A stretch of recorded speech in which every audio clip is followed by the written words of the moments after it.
Bienvenidos una vez más a un nuevo podcast de inteligencia espiritual. Recordándoles que me pueden seguir en las redes Facebook, Instagram y YouTube. En todas las cuentas soy @Uziel Oficial. Y hoy tenemos un programa súper interesante. Considero que pertinente y necesario para la hora histórica que estamos viviendo. Y mi invitado es sobresaliente. Él es conferencista internacional, empresario, escritor de libros como El discipulado apostólico hacia un liderazgo apostólico, La oración en el nuevo pacto en sus 3 tomos y el más reciente, Arquitectura apostólica.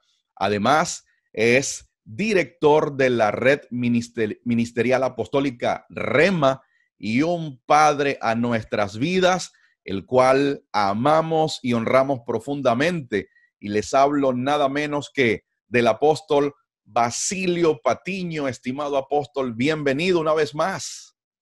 Gracias, mi amado Uziel, para ti, tu familia, toda la Iglesia del Señor en Valencia y en las naciones, a través de quienes son enriquecidos por este recurso que Dios te ha permitido administrar y por la palabra que es impartida para edificar el corazón y la vida de todos los que reciben esta instrucción apostólica.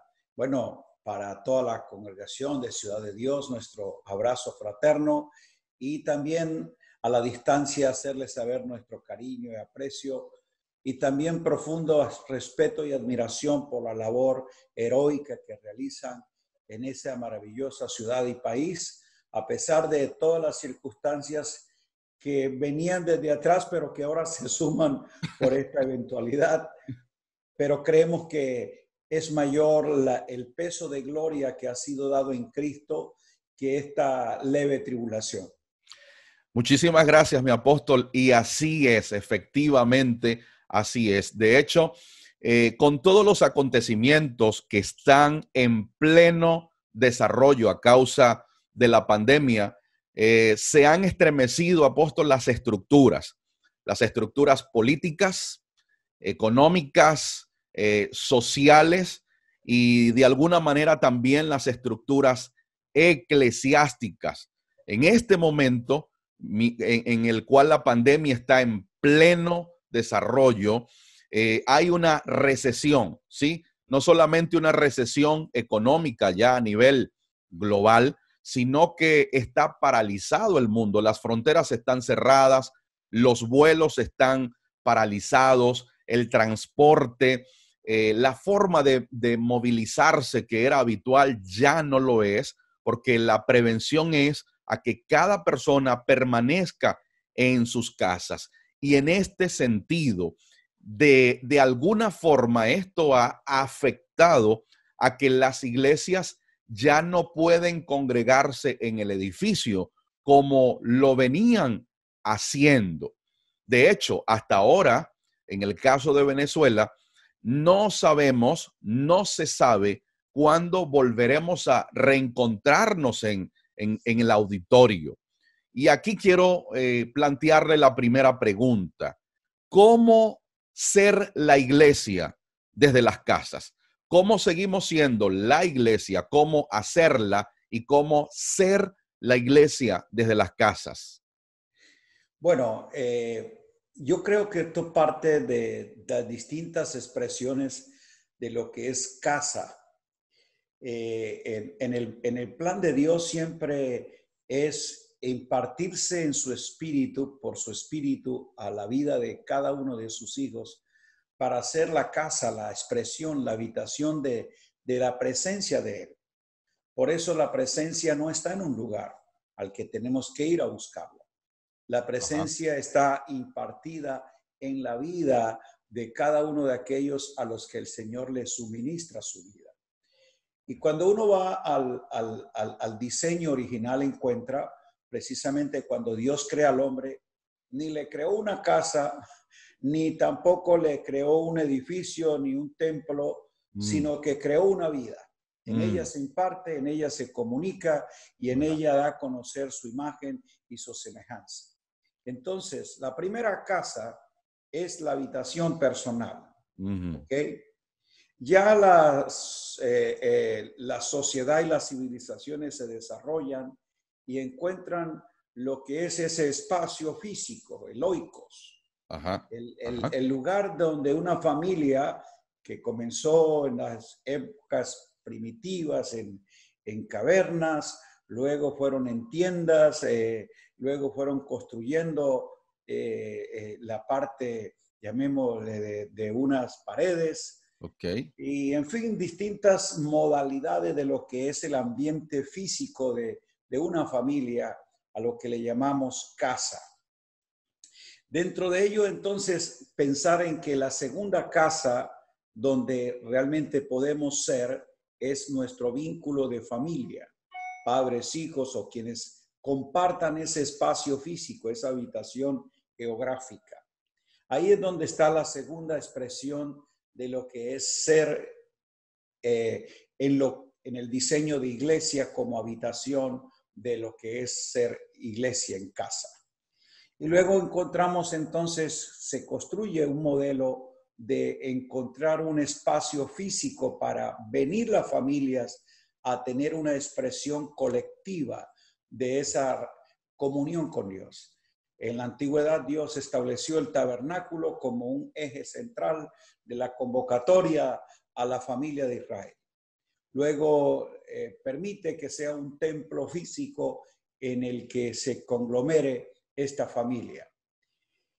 Pero luego vemos el desarrollo de la iglesia en sus inicios no tenía nada que ver con un edificio o un lugar físico, sino que entendieron que Dios no habita en casa, en templo hecho de manos, sino que Él ahora, como lo expresó Jesús, no tiene que ver con un espacio geográfico. Le dijo a la samaritana, no es aquí ni es allá, sino es en espíritu y es en una realidad presente. Eso Creo que está... ahí es donde vamos a recobrar el sentido de ser en la expresión de lo que Él nos hizo, el lugar de su habitación, que tiene que ver con una experiencia personal que se hace extensiva a nuestro vínculo familiar y tiene una manifestación corporativa desde un plano congregacional. Eso está potente, Apóstol Basilio. Eso está potente. ¿Por qué? Porque he escuchado en estos días de cuarentena, de aislamiento, he escuchado en las redes sociales, que son los medios en este momento para difundir, ¿no? Para comunicar, ministros, apóstoles, profetas, están usando las redes para comunicarse con su gente. Y he escuchado una y otra vez de que esto es bueno porque la iglesia ha vuelto al diseño original que son las casas. Entonces, en este sentido, realmente el hecho de que porque estemos en techos y paredes, la iglesia ha vuelto al diseño original. El diseño original nunca es casas como un asunto físico. El diseño original es la expresión de una vida en las vidas. Entonces, la iglesia se desarrolla en casas por un asunto también histórico, un elemento coyuntural, pero no porque sea el diseño. El diseño no tiene nada que ver con un espacio físico. El diseño tiene que ver es con una vida espiritual, con una vida orgánica que se expresa en cada ámbito y no la limita un lugar geográfico. Es decir, recuerden que la iglesia como tal no tenía ese espacio físico porque el templo no lo administraban los apóstoles, ni ellos eran allí pastores ni ministros en ese lugar, porque ese templo lo desarrollaba, era, llamémosle, el sistema levítico, el sistema sacerdotal del judaísmo. Entonces, Allí iban algunos de estos convertidos a participar todavía de algunas rituales y prácticas litúrgicas del sistema de donde ellos salieron, pero no porque ese fuera el lugar donde ellos se congregaban. Después del año 70, cuando el templo es destruido y ya no queda ningún lugar geográfico, sino que todos fueron dispersos, la persecución no solamente fue sobre la iglesia, también vino sobre Israel. O sea, fue una persecución de orden político-religioso. Entonces, son dispersos. Se dispersa, llamémosle, el aspecto de el lugar de convocarse, pero no se dispersa la vida orgánica que esa comunidad tenía, porque no estaba referenciada a un lugar, sino a una experiencia. Y es que todos habían sido renacidos en Cristo y pertenecían ahora a la familia de Dios, a la nación de Dios. Entonces ellos se veían, era precisamente como una familia cuya vivencia la compartían desde sus casas. Y luego esas familias integradas y relacionadas tenían entonces sus ágapes, que eran reuniones para compartir la vida, para experimentar juntos la comunión en el espíritu, sin ninguna estructura ni litúrgica, ni tampoco religiosa, ni una estructura física con la cual ellos se identificaban.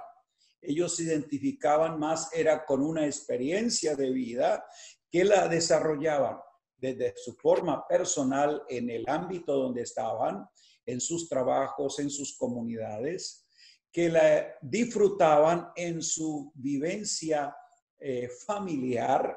Por eso era que se veía la iglesia en la casa, pero no como estrategia, no porque era un modelo para que así se hiciera, sino porque era la expresión de que si yo soy renacido y mi esposa también y mis hijos comparten esto, entonces mi casa se convierte en una expresión de la iglesia, ¿ok? Iglesia no como organización, sino como un organismo vivo, dinámico, que tiene una expresión a través de cada uno de sus miembros. Por eso Jesús dijo que donde estuvieran 2 o 3 congregados, porque parte es de esa fusión de vidas que dan la expresión de lo que cada uno ha recibido del Señor para compartirlo. Y luego venían entonces a hacerlo extensivo a sus familiares, a sus vecinos, y en cada lugar donde ellos estaban, llevaban el olor del conocimiento de la vida de Dios y de Cristo en ellos. Entonces no era porque las casas era la estrategia, sino porque era la expresión natural de donde desarrollaban su vida en Cristo. Efectivamente, apóstol, efectivamente. Y esto es lo que hemos estado observando en estos días de exaltar que obviamente no está mal usar la iglesia. Yo he observado que la iglesia en la historia siempre ha usado inteligentemente los recursos que ha tenido a la mano. En su momento, el recurso que tenían a la mano eran las casas, como usted bien lo estaba mencionando. Entonces, se escucha, ¿no? Se escucha por allí decir lo siguiente: la iglesia ha vuelto al lugar donde nació. Ahora, le pregunto a un apóstol en función, ¿la iglesia nació dónde? O sea, el origen de la iglesia, la cuna de la iglesia, por lo que usted nos viene diciendo, entonces no son las casas, hay algo más allá. Obvio, primero, una vez más, ¿qué entendemos como iglesia? Para muchos, iglesia todavía tiene una asociación congregacional, estructural u organizacional. De hecho, ya con ese estereotipo vamos a estar limitando el significado y la realidad de lo que es la iglesia, lo que es ser iglesia. ¿Okay? ¿Qué entendemos como iglesia desde el plano real? La iglesia es el cuerpo de Cristo. ¿Cuándo surge ese cuerpo? Ujú. Cuando el Cristo eterno se ofrece y entonces da su vida para resucitar como semilla. La iglesia, diríamos, es Cristo en un cuerpo resucitado, Ajá, expresándose ahora ajá, a través de la vida de muchos. O sea, el uno se hace muchos ajá, para que tenga una expresión de lo que en esencia y realidad es Él, Cristo magnificado. ajá, Entonces, la iglesia no nace ni en Pentecostés, ni en las casas, la ajá, iglesia nace en Cristo. Cristo es el que le da la expresión de la vida, por eso ese es el misterio de Cristo. ajá, Así correcto. como Cristo es el misterio del Padre, la iglesia es el misterio de Cristo. ¿Qué quiero decir con esto? Que Cristo era el Hijo eterno que estaba en el Padre, siendo Ajá, uno, pero ahora le da una expresión visible. Dios ajá, es espíritu, nadie puede verle, pero Él se da a conocer por medio del Hijo. Entonces, podemos tener una expresión visible del Dios a través del Hijo Jesucristo. Ese misterio escondido del Padre es que Él da ahora a revelar a su Hijo. ¿Y dónde? En nosotros. Por eso la iglesia es el misterio escondido del Hijo. Así como el Hijo estaba en el Padre, así la iglesia estaba en el Hijo. Ese Hijo, al resucitar, resucita como espíritu vivificante, espíritu. Ese espíritu ahora entonces tiene un cuerpo que lo ujú, exprese, así como ese Dios Padre que es espíritu tuvo un cuerpo, el del Cristo encarnado, para que lo exprese de forma visible, teniendo la imagen, la semejanza, la vida, la naturaleza, porque eran uno, consustanciales, coexistentes, coeternos, pero ahora con una expresión visible y palpable. La iglesia es igual. La iglesia es el cuerpo visible de ajá, Cristo ajá, y lo hace a través de espíritus vivificados que han recibido la vida del espíritu vivificante. Y es visible, ¿por qué? Porque si bien es cierto, somos seres espirituales, tenemos una expresión visible. La ajá, gente en nuestra vida integral tiene que ver a Cristo. La iglesia, que es Cristo en un cuerpo expresado, es donde tiene una manifestación en cada tiempo y geografía desde su existencia. Nace en el Cristo resucitado, luego es congregada, él mismo ordena que esos que han sido vivificados ahora vayan a reunirse para tener una expresión corporativa, dar a conocer de forma amplia la expresión de lo que ellos son. Ellos no hacen la iglesia, ellos son la iglesia. así es. Ellos no van a la iglesia, ellos expresan lo que es la iglesia. Cristo resucitado por un cuerpo que son testigos de su vida, testigos de su resurrección y están comisionados para darlo a conocer. Lo que surge en Pentecostés es un asunto de testimonio.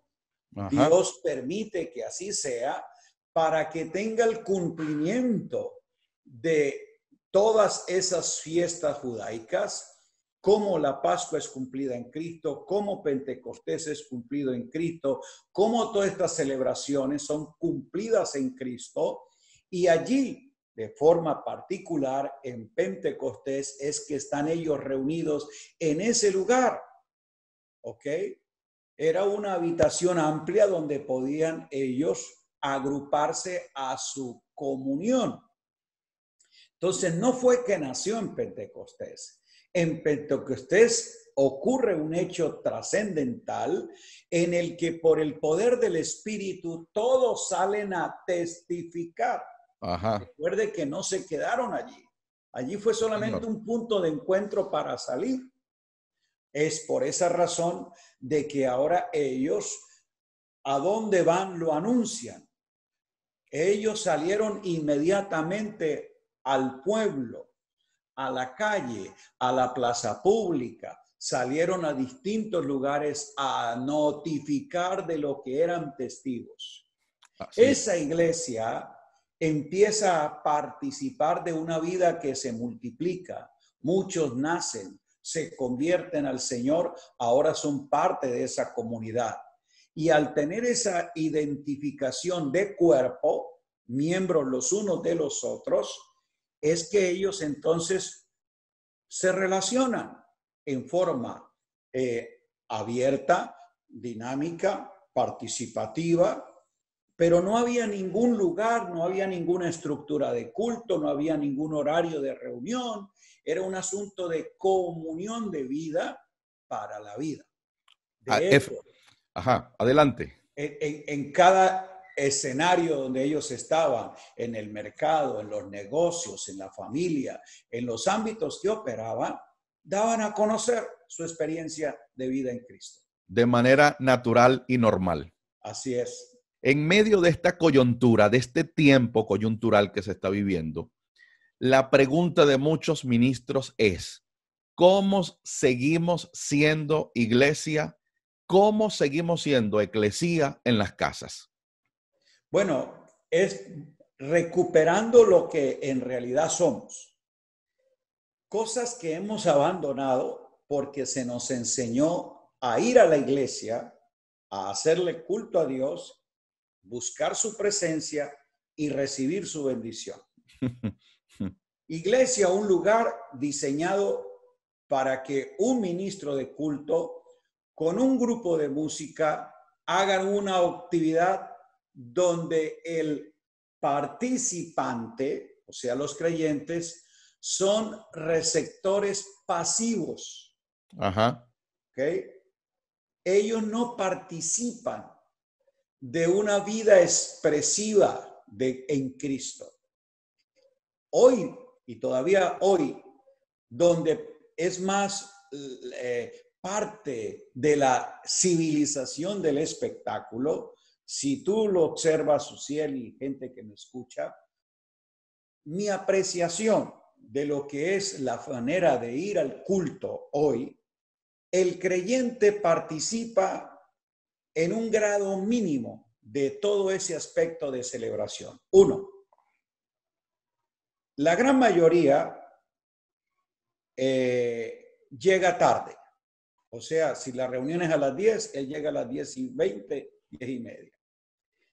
Si está la música, él está mirando a los que cantan, a los que danzan. Él está mirando allá. Un espectador. Complejo hoy porque el tipo de música, canciones nuevas, un poco complejas en la lírica, en los tonos, en los ritmos, que la gran mayoría de creyentes no son músicos ni son cantantes, entonces ni siquiera tararean la letra. Ellos están oyendo y mirando. No, es que yo lo he observado. Es cierto, Miro es cierto. hacia la congregación, ¿qué están haciendo los creyentes mientras se cantan? Ellos no adoran, no levantan manos, no participan, no oran, porque ellos son pasivos. Son observadores. ¿Okay?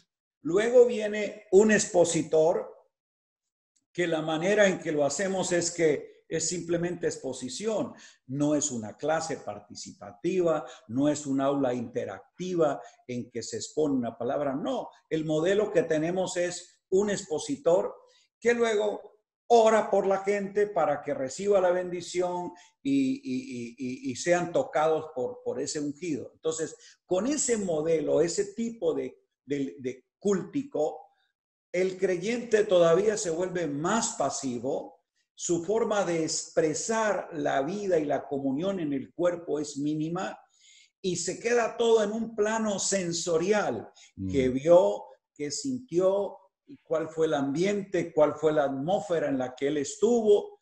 Y esa sensación externa que sus sentidos perciben es lo que le da un estado de bienestar, que algunos le llaman bendición, salí bendecido. Ajá, cierto. Pero no tiene realmente una experiencia de vida en y desde el espíritu, sino un asunto ambiental, que es dado una vez a la semana, que es la gran mayoría.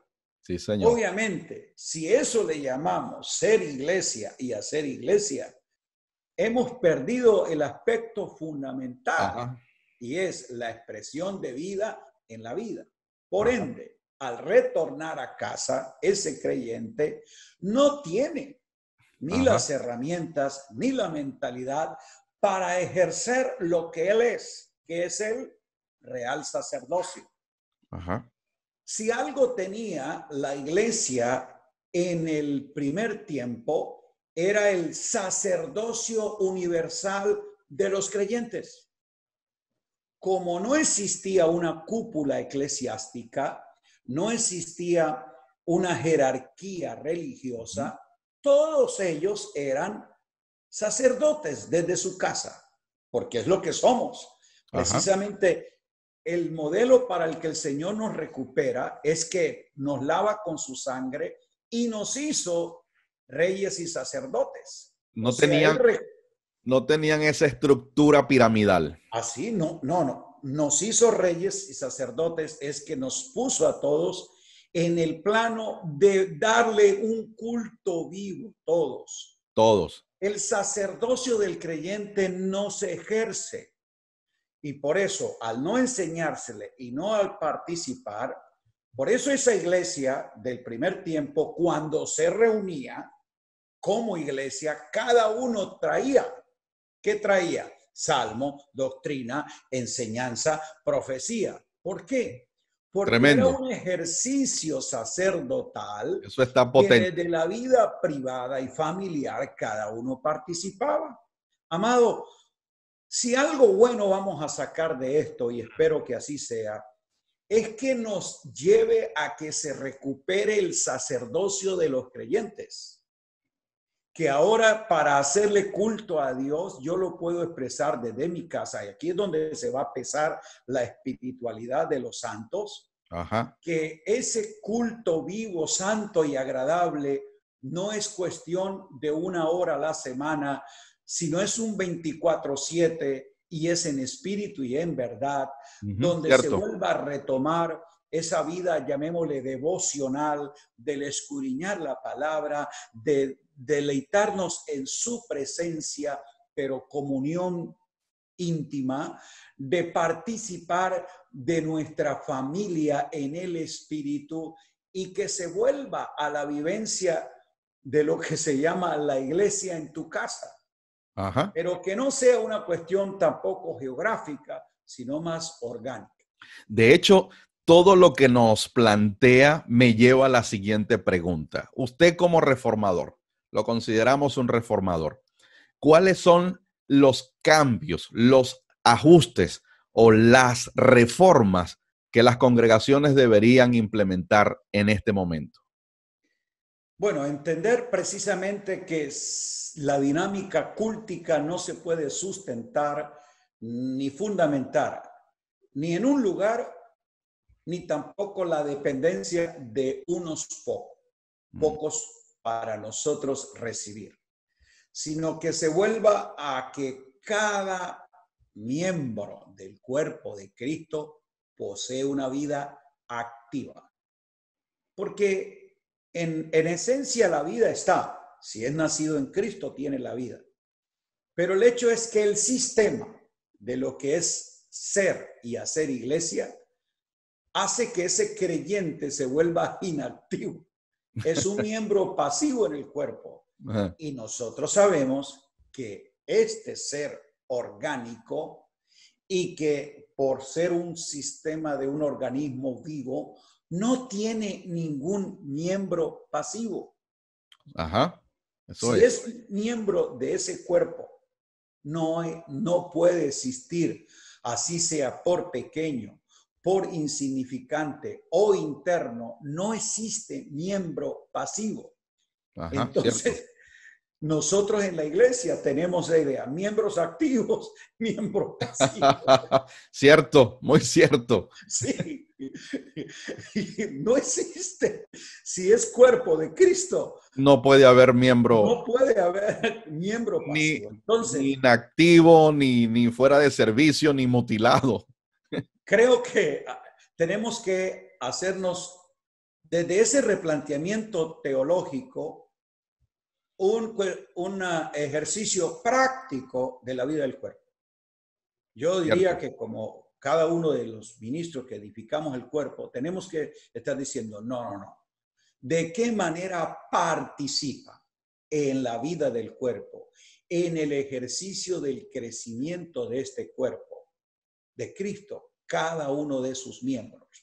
Entonces eso nos va a llevar a tener prácticas y ejercicios más amplios, participativos, y en lo cual nosotros no lo estructuremos Ajá, a que cierto. los ministros del culto es o el predicador o el cantante, sino todos los hijos de Dios que lo hacemos en una forma continua, en espíritu y en verdad. Primer replanteamiento es quitarle esa centralidad y también yo diría esa preponderancia al templo como lugar físico. Cierto. Porque lamentablemente ahí es donde se han canalizado todos los esfuerzos, los recursos y las energías de los santos. Cómo construir y mantener una estructura física. Cierto. Y a la luz de la historia hemos dado cuenta de que eso es cuestión inoperante en su significado de trascendencia eterna. Es un simple recurso. Herramienta, ¿no? Una herramienta. Y desde ese perfil tenemos que verlo. Yo creo que tenemos que bajarle un poco la preponderancia. Exaltación, ¿no? Sí, porque si seguimos manteniendo, o sea, la euforia de la gente es volver al culto. Sí, sí. Anhelan regresar al lugar ese. Sí, Están sí. como los israelitas en el exilio. Ellos no, su fin no era retornar a esa intimidad con Dios, Ajá. sino volver al lugar de culto. Añoraban era el templo destruido, el aspecto físico.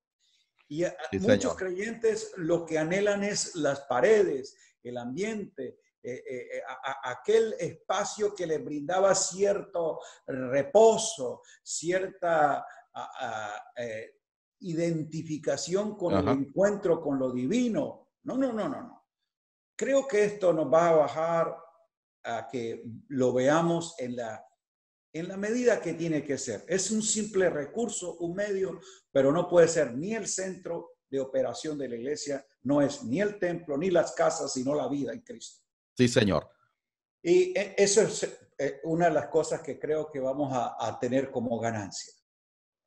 Dos, el hecho de replantear la dinámica de participación de los santos en la vida del cuerpo y cómo cada uno entonces interactúa para su crecimiento. Tres, que el sacerdocio de los creyentes, ese real sacerdocio, para ser la expresión de una vida personal, de una vida familiar, o sea, mi casa, tenga una expresión congregacional. Y ahí sí vamos a ver si son casas, si son grupos, si son lugares. Amado, Correcto. ya tener esa expresión colectiva, yo diría que sería un asunto de trámite, no de centralidad. ¿Por qué? Porque si tú pudiste organizar casas dinámicas, vidas que se manifiestan a nivel de vecindario, tú puedes tener 1000 casas dispersas, pastoreadas por sacerdotes en las casas, donde los oficios del Espíritu y sus dones operan. Si tú tienes 1000 casas y en cada casa tienes un promedio de 5 a 7 personas entre familiares y amigos, tú puedes tener 5000, 7000 personas sin tener un edificio. ¿Ok? Sí, Y señor. si haces una estrategia de cómo los reúne por sectores, cómo los agrupa, cómo ahí lo que fue la estructura de la iglesia, de supervisores, de ancianos, de diáconos, era no para un lugar de culto, era para una vida de cuerpo en esos espacios. Sí, O señor. sea, sí hay una estrategia organizada. El organismo tiene que estar organizado, pero no una organización piramidal, religiosa, de volver al concepto de un clero que dirige y una multitud de laicos que siguen. No, no, no. De un cuerpo vivo, orgánico, que desarrolla su participación. Entonces tú puedes tener convocatorias masivas. Los apóstoles se congregaban también en forma multitudinaria y hacían esas expresiones de llegar a mostrarse de que eran muchos. Pero vamos a retornar, yo creo, a una dinámica mucho más cotidiana, a volvernos en lo que sí se les identificó a ellos. A ellos no se les llamó ni los de las casas, ni los del templo. Sí, Sí, se les señor. llamó fue los del camino. Sí, Me gusta señor. eso. Sí, No señor. dijeron los del templo tal, los de la Ajá. iglesia tal, los de las casas tal, no. Ujú. Ni le llamaron casas de paz, ni casas apostólicas, ni nada, nada. No era los de las casas ni los del templo, los del camino. Y Tremendo. tenía dos connotaciones. La identificación con Jesús como la vía, como el camino, Ajá. o sea, como realmente la dirección de destino y propósito de existencia. Ese camino lo identificaban no con una geografía, sino con una vida, y era Cristo. Pero tenía una expresión, era en la acción, en la marcha. Ujú. Por eso lo asociaban, ¿ok? Cuando Pablo decía, yo perseguía este camino, era asociando a los que caminaban en Cristo, a los que andaban en Cristo. ¿Y dónde era que andaban? Mm, Pues en su geografía particular, en exacto. el vivir diario. Todo ser vivo tiene una expresión Diaria. Entonces, no importa qué tan amplia sea su trayecto geográfico de alcance, ¿ok? Algunos de esos caminos nunca salieron de su vecindario, pero Ajá. andaban en Cristo. Exacto. Otros podían salir tal vez fuera de Jerusalén. Su trayecto de camino era de mayor alcance, pero ahí iba la vida, ahí iba Cristo expresado, ahí iba el testimonio. No había nada organizado, sino era algo orgánico. Ajá. Yo creo que esto sería maravilloso, donde Potente. cada uno de nosotros se puede imaginar los millones caminando en este camino, Sí, señor. cada quien en su trayectoria. Oh, esto es un alcance Glorioso. universal del poder de Dios en vidas que lo tienen. Sería global la expresión, la Así es. manifestación sería global. Mi amado apóstol, esto ha sido exquisito, exquisito. Y para cerrar, una última pregunta. ¿Qué hace Basilio Patiño en estos días de cuarentena para no desenfocarse? Bueno, precisamente manteniendo el enfoque en quien tiene que ser. No es algo que hago, sino alguien en quien vivo. Ajá. Y este tiene que ser nuestro enfoque. Nuestro enfoque lo define Él. Todos, eso es lo que hemos creído y hemos predicado. Cristo es el todo, en todo y en todos. Por eso entonces mi agenda no la determina lo que yo hago, sino lo que yo soy en Él. Así es. Lo que puede modificarse es un plan, pero nunca se cambia lo que es la esencia misma.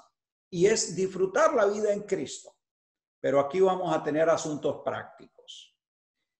Para algunos esto es un encierro que se ha convertido casi en una cárcel, en un confinamiento aburridor. ¿Por Alguien, qué? Porque alguien, están en sus casas. alguien me Imagínate, decía, se sienten en sus casas aburridos, cuando debiera ser el Edén. el Así es, sitio placentero, el lugar que tú quieres retornar, así porque es. tienes tu esposa, para los que yo ya no tengo hijos ni nietos en casa, pero solamente tener mi esposa en ese espacio Ajá. es llegar al lugar de mi reposo.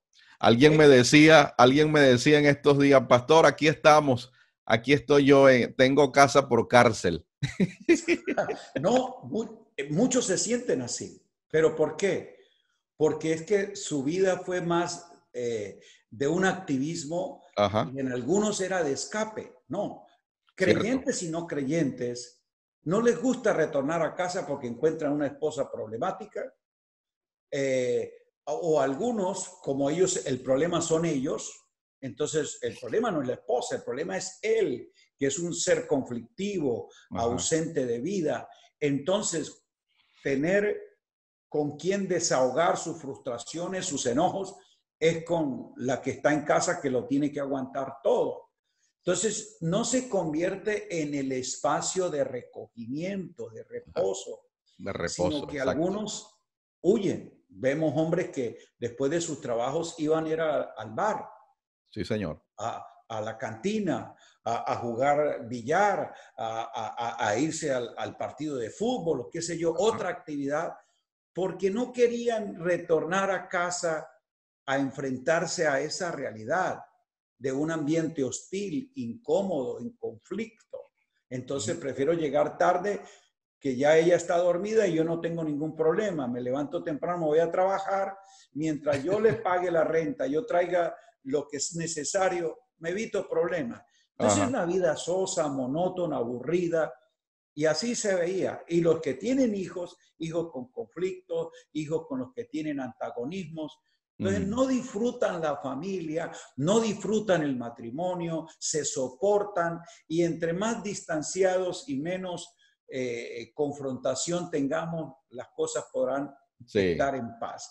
Lamentablemente ese es un cuadro triste para mucha gente y por eso se sienten que este espacio es más bien de pesadez, de tortura. Pero quien tiene construido un ambiente familiar y de hogar cálido, armonioso, va a encontrar de que esto es un regalo de Dios, poderlo vivir. Bueno, segundo, para muchos como su vida, ya a tipo de creyente, su vida espiritual era el templo, ajá, al no cierto. tenerlo, sienten de que están perdiendo vitalidad, Que le arrebataron la vida que le espiritual. quitaron el lugar de su bendición, que necesita quien les ore, quien les imponga las manos, que alguien haga y les traiga lo que ellos no tienen. Entonces entran en una crisis porque ellos sienten o creen Ujú, de que no están buscando a Dios. Entonces, ujú. obviamente, eso genera una... Pero qué maravilloso este espacio. Lecturas de análisis, tiempo para escribir, que es lo que Sí, uno desea, manuales, cursos, sí. Libros. notas, estudios, libros, en riqueza de poder reencontrarse, atender otros asuntos de quietud que es necesario. Pero aquí viene un asunto que quisiera asomarlo y es la tranquilidad Adelante. que animaría a que muchos pastores y líderes pudieran también enfocarse en eso. Muchos se sienten en crisis es porque ven su economía colapsada. Ujú. Sí, Vamos señor. en los dos ángulos. Para los ministros que vivieron de su economía personal y familiar, de los diezmos y ofrendas que la iglesia daba, al no tener esa fuente de ingreso ahora y verla disminuida, genera una crisis. Sí, señor. ¿Okay? Para los creyentes que vivieron fue de un empleo donde se les pagaba por hora en un trabajo que hacían, al no tenerlo entran en crisis. Cierto. Gracias a Dios se han construido de nuestra parte. Yo puedo estar aquí con la confianza, primero de que si vivo en el plan de Dios, su protección y su provisión vendrá a mi vida porque mi fuente es Él. No es el ministerio, no es la empresa, sino es Él. Pero gracias a Dios existen otros tipos de ingresos que no tengo que salir a predicar para vivir de ello, sino que se generan esos recursos. Y mire qué cosa maravillosa, amado, como testimonio. En este mes de quietud en la casa, uno de esos negocios se duplicó el 100%. Wow. O sea, nunca había tenido un crecimiento y un ingreso. O sea que Como en estos días. El cheque que voy a recibir este mes es el doble de lo que venía recibiendo de ese negocio, desde la casa, haciendo sin ninguna angustia. Entonces, esto también sería un desafío y una lección productiva para muchos ministros. A partir de ahora, amado colega en el reino, pide a Dios una estrategia, una idea, un plan de productividad para que genere recursos, no dependiendo de lo que la iglesia te paga, porque tú no eres un asalariado, la iglesia te va a honrar por su servicio, pero no construya toda tu economía dependiendo de lo que allí se genera. Y invitar a que se desarrollen formas de trabajo, de ingresos, para que puedan elaborar economías propias, familiares, independientemente de lo ministerial. Eso creo que va a ser una lección positiva de esta situación y en la que estoy seguro muchos ministros saldrán de esta circunstancia con una mentalidad de emprendimiento, con una mentalidad empresarial, de que generar una estrategia financiera es parte de su asignación en el reino. Ajá. Y que hacer una labor productiva en las finanzas para la familia es una responsabilidad de un rey y sacerdote de la casa, no de un ministro de un culto religioso en un templo. Extraordinario, amado apóstol Basilio Patiño. Qué tiempo tan bueno, qué tiempo tan nutritivo. Amigos, lamentablemente llegamos al final de nuestro episodio por el día de hoy. Escríbanos, dejen allí sus comentarios porque estoy muy seguro que esto ha sido de gran aporte y edificación a sus vidas. Nos vemos y escuchamos en el próximo podcast de Inteligencia Espiritual. Bye.